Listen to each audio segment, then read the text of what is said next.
So you're looking at my still life arrangement here. I'm going to work on my easel just next to it here. And what I've done is I've put a photograph of the same arrangement next to it. So when I'm sketching, you can see exactly what I'm looking at the same time. I suppose if I had two cameras and I was brilliant at editing stuff, I could do it all like that, but I can't. Well, I can't yet. So in the meantime, here I am, right next to the camera. Simple composition. I've chosen the portrait format of this, as I did in my cubist demonstration in the last video. So I'm just going to sketch it up here in charcoal and go straight into paint.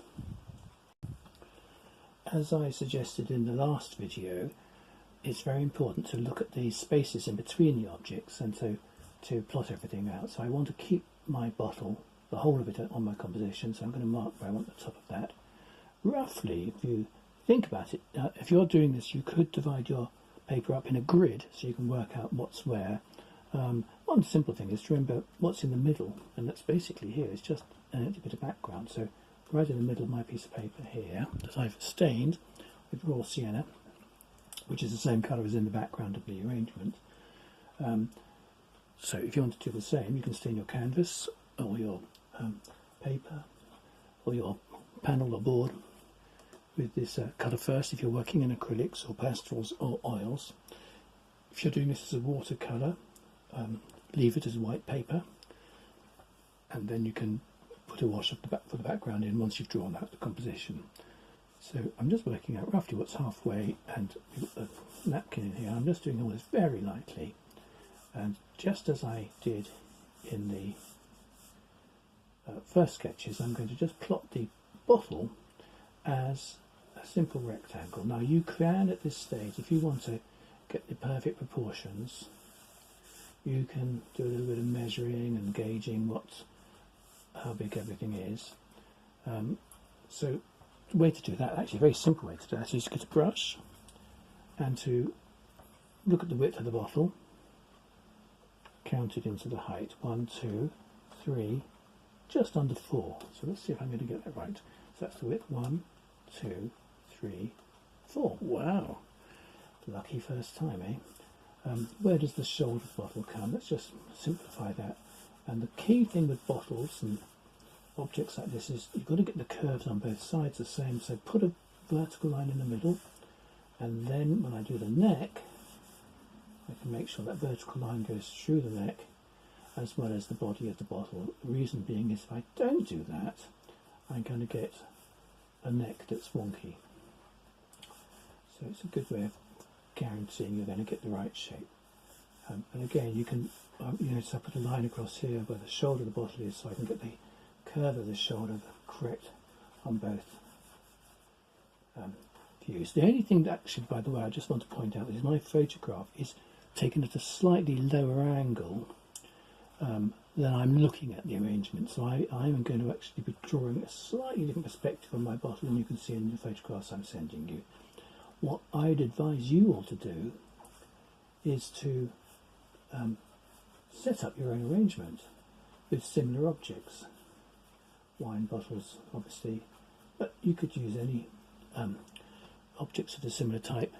I've got grapes in this isn't actually a wine coaster, this silver thing, but you could set them up in a little bowl or whatever you choose. Keep it relatively simple. I've done this because I wanted to show you the difference between glass and metal in this demonstration.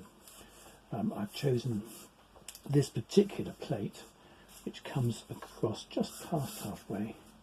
So I'm just planning it like that. And I'm not worrying too much about all my perfect ellipses at this stage, because I'll come back to that. I might talk about that later on. So I'm just going to get the feel of it going around here. Am I going to get it all in? Probably going a bit too big here, actually. So I just need to think about whether I'm going to have a little bit of this foreground in here. Yeah, I'm going to just make sure I do that. And again, I'm looking in my actual view. My plate here is slightly rounder than the one you see here, so I'm just going to be measuring height to width in that is 1 to 1 and 2/3. 1 to 1 and 2/3. If I was to do the whole of it, it's about right. I can tinker that. And again, charcoal, what you'll notice is that it might seem very dark and black initially, but it's very easy to get a bit of tissue and just take out your guidelines once you've got everything into the right place. Again, I'm just looking at my arrangements, and I've got a bit more space between the bottle and the plates. So I'm just going to come down a bit. And the reason I want to come down a bit is, and I want to come across a bit more, is because I want to get the space in here, and there's a napkin. I'm just going to make a slight change. Easy to do in charcoal, that's how I'm recommending it. So I'm going to take down to here. Just bring it in, and it comes halfway through where we've got this silver, and I've actually created a slight gap in here, so again slight differences, but I'll send you several photographs to choose from if you want to actually use this composition, and then you can decide whether to set up your own in a similar way or otherwise. So just coming in here a bit more rounded. I think I might use a bit of this foreground. Overlap the silver here, that's the key thing. So I'll sketch on a bit more and come back and join you in a moment. So I'm just moving these objects around a bit, just getting the scale about right. I've decided to lose a bit of the foreground, so I've got another photograph here I'm just putting into place. You can see my composition has got a bit more space here, so I'll send you this photograph as well, and this coming right down here. So it's all about it's creating interesting patterns, just as I did in the Cubist, or tried to do in the Cubist demonstration. So let's just draw where the bread comes in, comes up higher here. That I'm having cropped off the edge. And we've got some grapes in the foreground. Again, I'm looking down at the actual arrangement on my window ledge here. Can make a big difference actually, where you place your arrangement, whether you put it on the same level as you're working on a table height, or down on my window ledge is much lower down than my easel levels here, so it means I can look down on the arrangement. But it's up to you what you want to do. If you bring it up high at eye level, you'll get a different perspective on things like the round shapes of the objects. They may look much thinner in terms of their ellipses. So let's just bring this closer in here. Grapes. So I don't have to draw all the grapes. I can draw them in as I paint. So I've deliberately put some light grapes on top to give a contrast with the background and contrast the dark grapes. This wine glass is a nice simple shape relatively. So it's like a cone shape, which is cut off at the stem, and I'm just looking at my base of this glass comes a little bit higher than the base of the bottle, so let's make adjustments there. And I've got the wine at this height in here, which I mentioned in another video is actually beetroot juice from pickled beetroot, because it will last, it will stay better. If you actually put wine in your glass, it will tend to separate out and go vinegary and look horrible, whereas actually the stained beetroot juice will last better and look fresher and actually look slightly brighter to paint. So perhaps it's not exactly truthful, but it is certainly helpful as an artist to be able to work with something that's consistent. Stem is more complex than I'm drawing at the minute. I'm looking at spaces still, so I'll just press on and get the rest of the shapes in, and then it's ready to paint. Just simple help when it comes to drawing these rectangular shapes in perspective is I'm doing the red Leicester here. By the way, if you're very observant, you may notice I've substituted the red Leicester with a paper folded version of the same cheese. I've got some different coloured papers I've used to recreate my cheeses because, well, the red Leicester was one that was eaten by my son, or there's just a scrap left, and as for the cheddar, that was getting a bit thin, so I've got a bigger chunk of cheddar now which comes up higher. Oh yes, the little things we think of. So when it comes to drawing these shapes, let's draw the nearest vertical which overhangs the edge. And in my composition, I deliberately set the cheese at a different angle to the cheese board. Nearest vertical. Then I'm going to do a vertical on the right and a vertical on the left. Now the one on the left is a very much higher up oblique perspective, so because we're not seeing a lot of this edge, so it's all about placing the verticals. The one on the right actually comes down closer to there. Now I could start talking about vanishing points and all that sort of stuff, but I seriously think you're better off just going for the feel of this. And as I said in another video, a lump of cheese could be quite wonky. It doesn't have to be a perfect rectangle, so your perspective, well, it doesn't matter really, does it? If the shapes look good, then your painting is good. Slight gap in my on here in this photograph there isn't, but when I'm looking at my cheese board, I'm getting a slight gap between the two, so I see a bit of the grey marble of the cheese board, and then I've got a vertical here. Now the nearest vertical for this lump of cheddar is off the edge, so in this instance I'm drawing the left hand vertical. So again, we can make allowances for these different angles and so on. Simple sort of, like I said, the steps almost going up to the right, which I think is rather fun.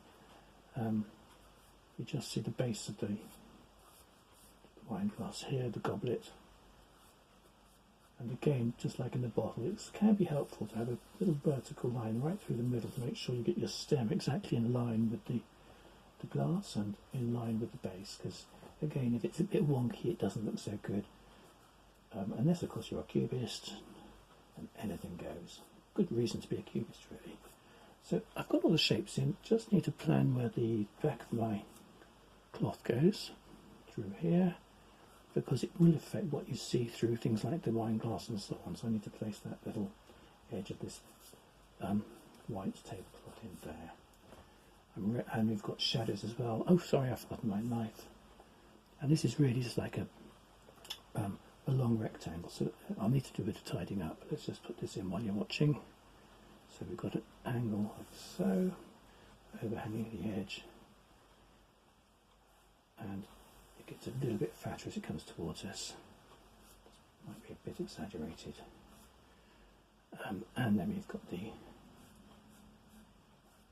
little, there's probably a word for it, the hilt, I suppose this is, of the knife, and the little bit of metal that goes around there. And then we've got the blade, which is reflecting, fortunately, the colours in the wine bottle. And we've also, perhaps I should put in now the wine label.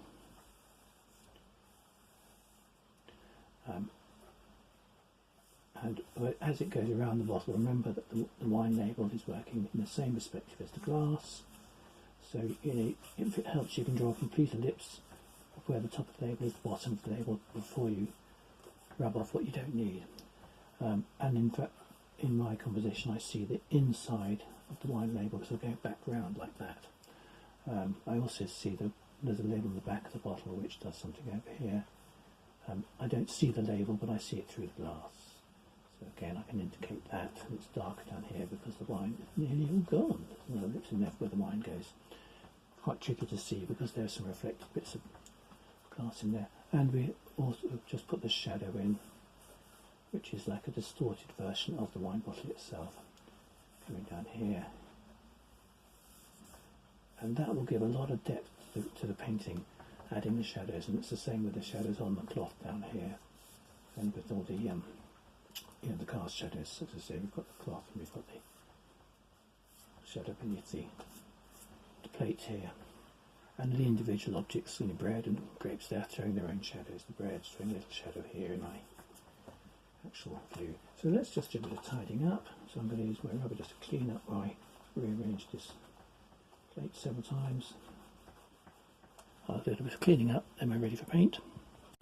So I'm just laying out my palette, and I'm going to put a whole lot of Raw Siena on my palette, because Raw Siena is this colour in the background. I'm going to be using it as an ingredient within lots of the colours. So I've got Raw Siena on my palette, and just initially I'm going to block this out in monochromes. So I'm using this is burnt umber, the Raw Siena, which was this one, and some whites, just to get these extremes in, and maybe I'll put a bit of red just to indicate where the red goes. So I'm going to be using a mixture of reds, but to start with I'm using some alizarin crimson, although I will have to put cadmium on my palette as well when I want to get the particularly the colour on the plate.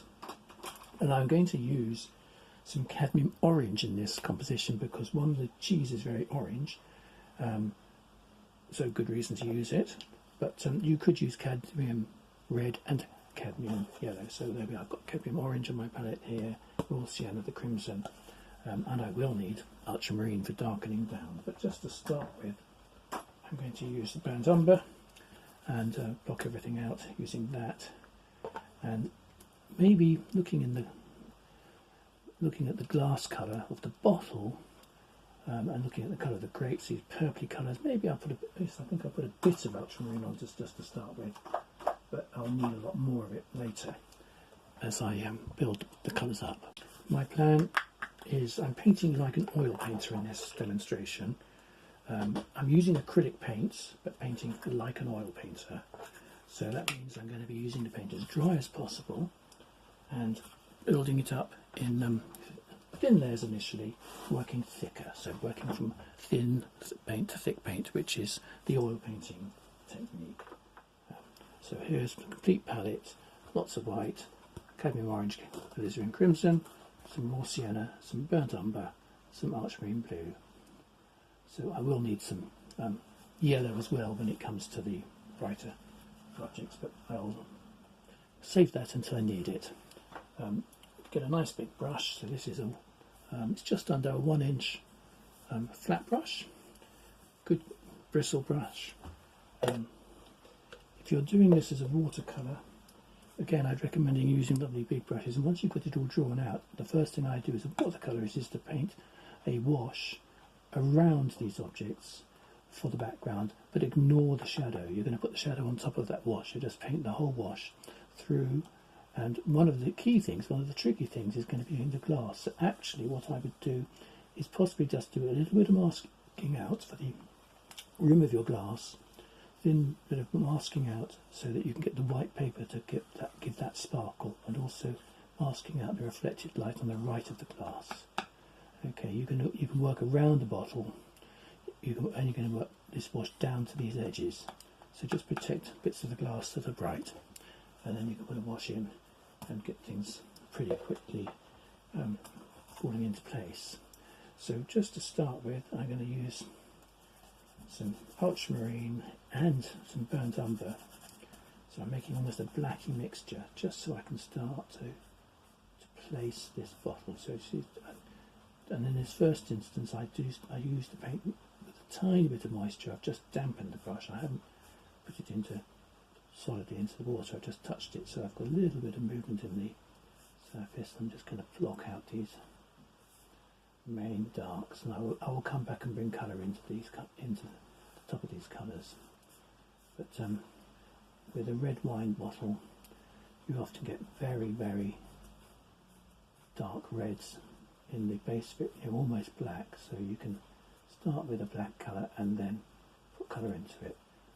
Again, watercolourists, what you probably want to do is just build up perhaps a thinner wash, or work with thin washes into these areas. So I wouldn't use black.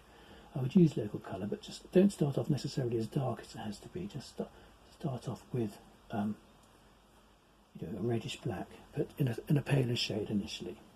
Same with things like the grapes. I'm going to just put some little darks in, almost use the brush to sort of draw main grapes in. And when you're doing a bunch of grapes, what you actually have to do is the grapes in the front first, and then you work backwards across the surface. It's like doing pebbles on a beach. You have to do the pebbles or the boulders in the foreground and go back, and because each successive grape you'll only see one edge of it, the top edge of it coming in behind the others.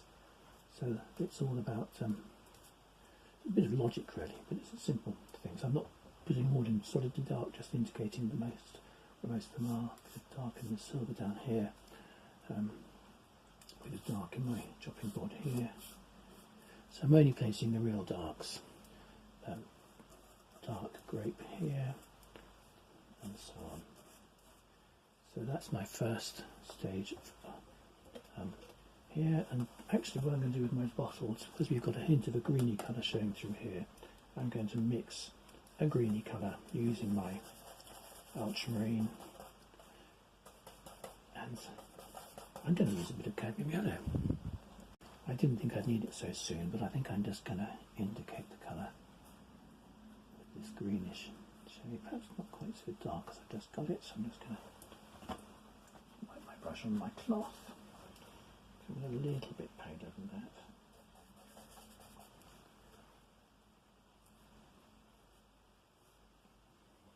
Actually, a tiny bit yellower than that too.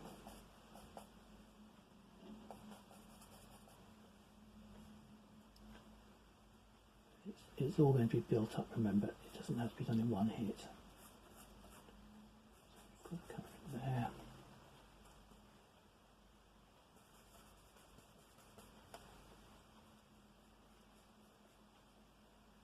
A bit more yellow going in. Into it in there. And it is actually totally acceptable if you're going to do a still life to maybe, exaggerate the colours a little bit. If you want to get the arrangement to look really eye-catching from a distance. Remember, you're going to get people walking into the Tate Modern when your work is on display, and unless it's bright and vibrant, they're going to walk straight past it. So you've got to get the colours in strong. If you want to be true colours, I think, I wouldn't completely change the colours. I know some artists do, but for me, I think colours need to really be true to what the colours are, but whether if all you're doing it by exaggerating them is creating something a bit stronger to catch the eye. So if you think about Cézanne, his still life arrangements were exaggerated and stunning. So I'm just putting a bit of white into the same greeny colour, just to start indicating. Actually, it needs to be a little bit bluer in this instance, so I'm just indicating down this side of the bottle there's a sort of light colour. It's where the daylight is reflecting off my wall to the right, so we're actually getting a bit of sort of skylight colour coming in down this side of the bottle. And again, I'm going to refine this. I won't bore you with doing the whole of it as you watch, because still lifes do take a long time, and we've got a nice bit of reflection here. Here. So we already start to indicate where things are going. So let's just put in some lights now. I'm going to take actually I'm going to clean that brush up a bit. I think I can stick with it for a moment. I'm going to paint the cloth, mixing up a pale blue colour actually, because the cloth again is reflecting a little bit of the daylight outside. It's not bright white. And again, if you look at your photograph and compare the colours in the cloth with the edge of the photograph, you'll see that the cloth is not bright white. It's like painting snow, which I did in a video not so long ago. The snow was quite blue and purple in some places. So here we have a nice sort of off-white, bluey colour. I'm just painting around where the shadows go, by the way, because I'm going to put them in later. So I'm going to carry on doing this, and you can catch up with me in a minute. For those of you that have used charcoal, like me, you may find it picking up a little bit of charcoal as you paint around these objects. Don't worry about that. What will happen is, yes, you might get the odd little smudge of charcoal, but what you will get is when that colour dries is the opportunity to come back and just make it brighter. You're going to be putting on more than one layer of paint, so it doesn't matter if that first layer catches a little bit of charcoal and gets a little bit smudgy to start with. You can certainly correct it.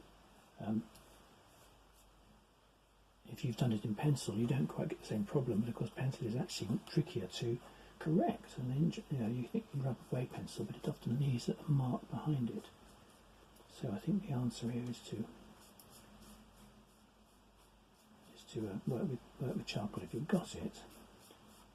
And here I am. I'm not being very accurate here. I'm just painting behind these objects, by the way. Painting through a bit of tablecloth. cloth in here as well for the napkin which rises up, so let's get that in. And I'll come back and correct that later. Then we've got it goes a bit bluer in the background here, so I've just got a mixture on my palette. I'll show you this, but by the way, this palette you can pretty much stick up in the air because there's so little moisture on it. So I've got a pale blue mixture, pale white mixture, and then a slightly stronger one over here near the blue. So I'm just moving from one to the other as I paint the different parts of the composition. And I'm not actually cleaning the brush out too much between them because the difference is subtle, but I will make much more accurate transitions from one shade to the other when I overpaint the next layer. So I'm just getting the main shapes in, and because I put the background colour of my paper or my canvas, if I use canvas, I've done the same thing with Raw Siena. It by wiping it over with a sponge, just a slightly damp sponge. I dampen the paper. If you do paper, dampen it slightly first with a clean sponge, then wipe the colour over it. If you do it on a canvas, you can go straight onto the canvas and put the sponge in really hard, and you'll get a nice even colour. Don't dilute the paint down. Just use a slightly damp sponge and just wipe it over consistently. Let it dry, and you're ready to paint. So I'm just marking in where the napkin comes in here. I'll refine that later. I'm going to just mark where the wine label is. This might be a big chunky whole brush, but it's got a lovely edge to it. As you can see, I'm getting a nice even detailed edge. I will use a sharper edged brush when I do the finishing layer, but this is just to get this first section in. And just note the curve of the label follows the curve of the perspective of the bottle.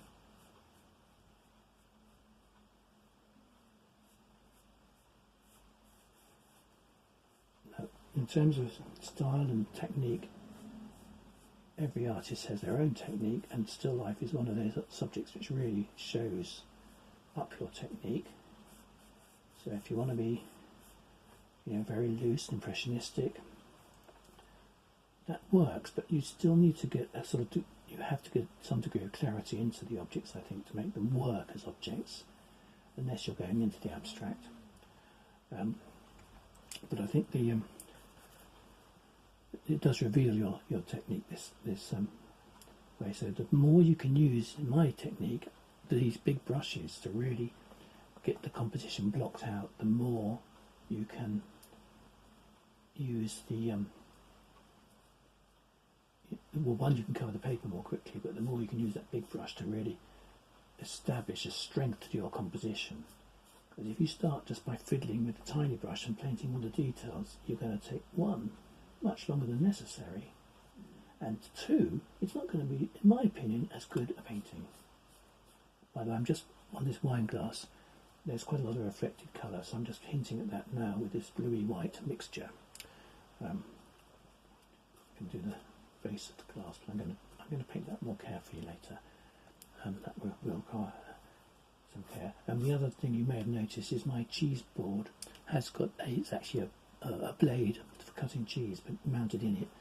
But the metal, I might add it, but you don't feel you've got to add it. If you want to leave that out, just leave it as a marble slab. That will work fine.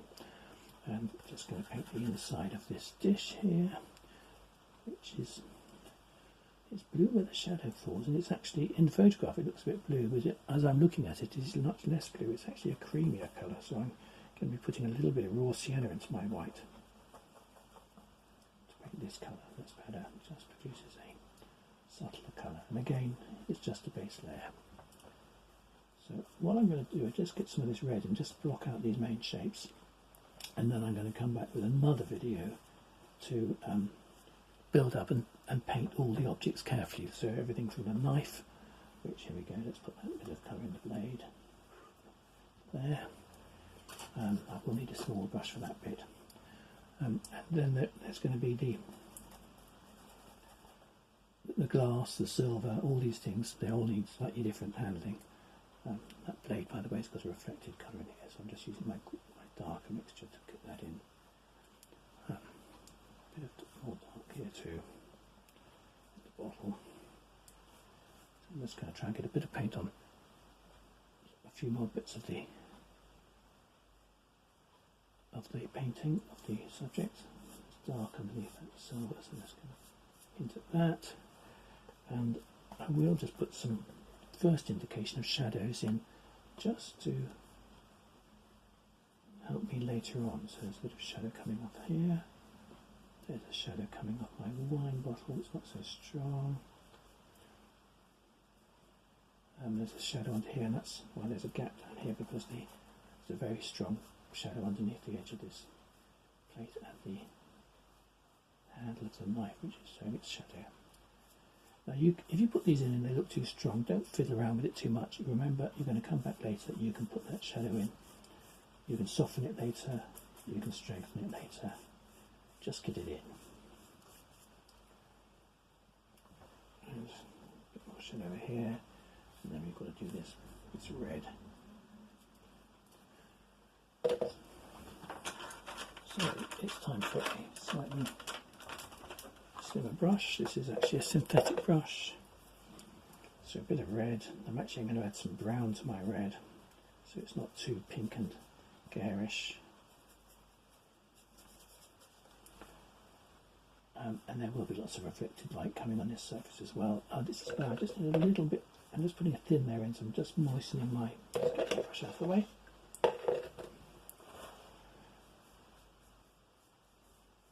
So I just want to leave this video with most of the sort of objects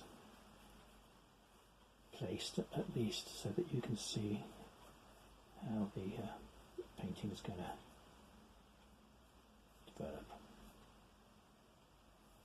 So this brush, because it's a synthetic brush, has got a sharp edge, and that means I can get into the detail of these objects without too much difficulty. Just by, as I say in the first instance, using a tiny bit of moisture. So if you're an oil painter, this is where you'd use a little bit of terps, or maybe even a little bit of terps with oil, and then you can get a good clean edge if that's the style that you want to establish. Just using a similar colour now for the wine in the glass, that is.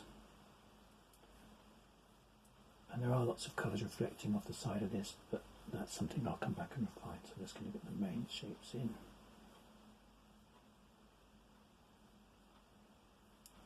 And we see the wine inside here as well. It's actually a slightly paler shade in here, and it's disappearing into that highlight I put in a moment ago.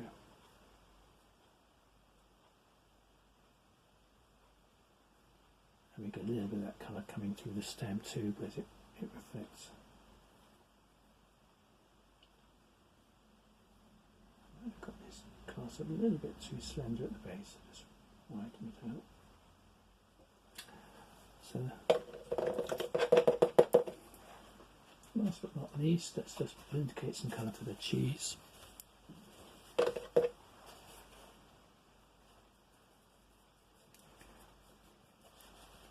So I've got some nice orangey. This actually isn't pure cadmium orange, it's cadmium and orange and cadmium yellow to produce these sort of lovely deep colours in your cheese, and a little bit of yellow and white on the top of it where the light is stronger.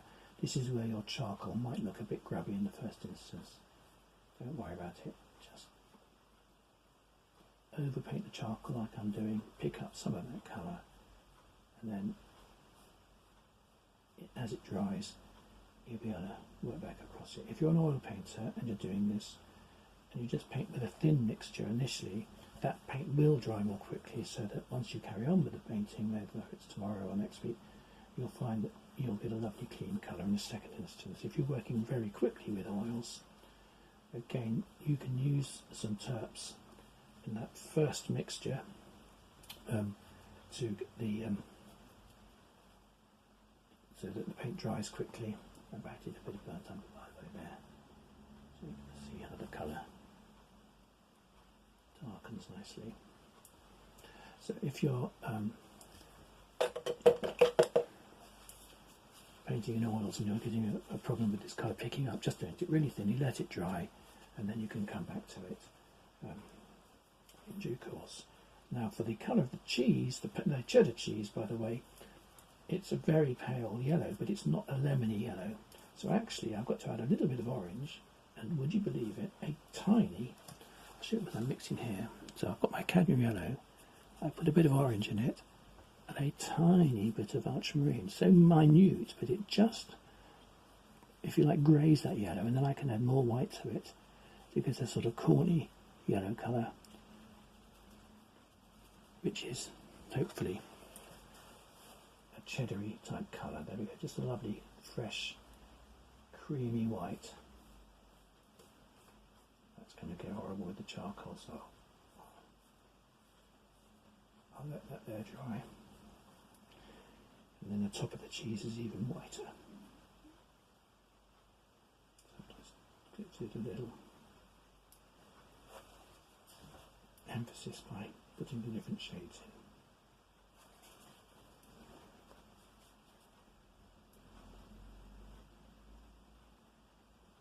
There we go, so we've got a nice suggestion of a bit of cheddar there. I could have done Stilton. Stilton's very nice with red wine, but somehow I just felt I wanted to do cheddar for this one. Keeping it simple. I will, just for the sake of it, just put in a little bit of colour in this silver. It's actually a wine coaster. It's what I'm using for to hold the grapes in place. This is a bit crude, it will be refined, but I'm just putting in a basic grey, and then I'm going to put in a really dark grey using the burnt umber and the ultramarine. Where it's reflecting here and here, going round. One of the tricks, by the way, of these round objects is to make sure that the curve of this ellipse, same with the bottom of the wine bottle, keeps going. Bottom of the wine bottle, it goes up into the edge. There's no corner here, there's no corner down here, or there shouldn't be. These shapes should go around the object. No corners on your ellipses, please. And then some really light. This isn't quite white, but it's just hinting at the reflecting qualities here. It's a sort of slightly off white left over from the cheese, because again I know I'm going to be putting several layers into it, so and I want to get a real sparkle into the into there. So I'm just hinting at that now, just so you've got a sense of what's to come. So we've still got to do the grape colours, we've still got to do the shadow on here, but I'll leave you at this point, and then we'll work into the colours in the next video. Thank you so much for watching.